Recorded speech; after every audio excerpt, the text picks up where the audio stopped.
Bonjour, je voudrais vous toucher quelques mots sur le fait de courir tout le temps.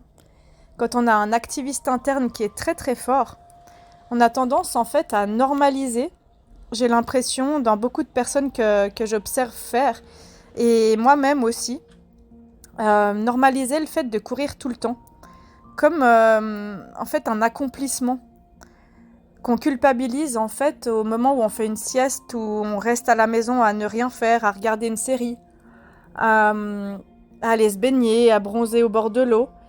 Et en fait, on vit dans une société où je trouve qu'on normalise beaucoup le fait d'être fatigué et occupé 24 heures sur 24, 7 jours sur 7. C'est-à-dire que le week-end, on a enfin le temps, alors il faut remplir. Il faut. Et quand on est dans le je dois et il faut, c'est une urgence, c'est un état de vigilance, c'est un état de stress. On normalise beaucoup d'être anxieux et stressé tout le temps. Et anxieux de tout ce qu'on n'a pas fait comme dossier le vendredi soir. Et du coup anxieux de revenir le lundi matin avec tout ce qu'il y a à faire. C'est comme si le cerveau ne pouvait jamais se reposer de la liste de tout ce qu'il y a à faire en permanence.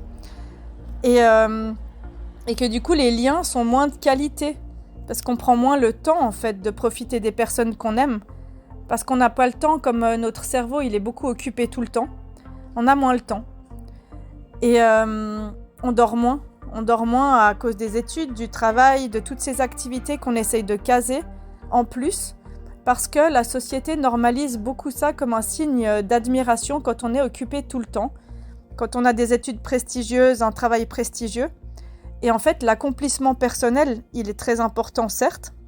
Il est beau, certes, la mission de vie. Mais quand c'est au détriment du repos, de la relaxation, de la présence à soi, quand il est au détriment du sommeil, c'est pas bon. C'est toxique à long terme. Et on normalise aussi beaucoup que la culpabilité, quand on s'autorise enfin à freiner et à prendre son temps. Parce que des fois, on a été conditionné plutôt, avec des messages du style « t'as un poil dans la main »,« tu bouges pas tes fesses »,« t'en fais pas assez »,« t'en fais jamais assez ». Et en fait, du coup, on est en permanence en train de se dépasser. Et c'est pas un signe de réussite de tout le temps courir. Et je pense que c'est pas mal de remettre en question ces normes et ces croyances qui disent que si je me sacrifie et que je suis tout le temps dans le mouvement, dans la suractivité, dans remplir mon agenda, je vais briller. C'est un épanouissement. Parce que la source du bonheur, elle se trouve aussi dans pouvoir sentir, ralentir pour sentir, s'autoriser à vivre et s'autoriser les choses qui nous font du bien avec du minimalisme. Que le bonheur, il se trouve pas forcément quand je me remplis de matériel, que je me remplis d'activités. Je me nourris de quand je peux en profiter.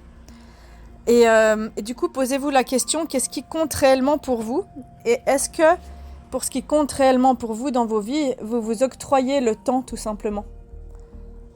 Et la vidéo que j'avais faite il y a quelques mois sur l'activiste interne, elle parle de ça. Quand on n'arrive plus à s'arrêter, qu'on est tout le temps en mouvement perpétuel.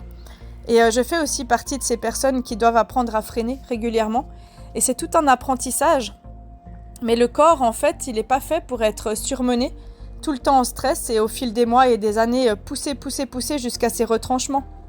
Et quand on n'écoute pas les murmures de son corps, il finit par hurler. Et après, c'est trop tard. Et du coup, posez-vous la question, c'est quoi l'essentiel dans ma vie? Qu'est-ce qui me ressource? Qu'est-ce qui me donne du bonheur? Qu'est-ce qui me donne de la vitalité? Et surtout, qu'est-ce qui m'offre de la quiétude et de la paix? Un espace à l'intérieur où je peux être avec moi-même de temps en temps sans avoir à faire quelque chose, mais simplement à être à l'intérieur de moi. Être et faire, c'est pas la même chose. Quand on crée, on peut être dans le être sans le faire, selon comment on le fait. Mais être ou ne pas être, telle est la question. Je vous laisse avec ça pour aujourd'hui.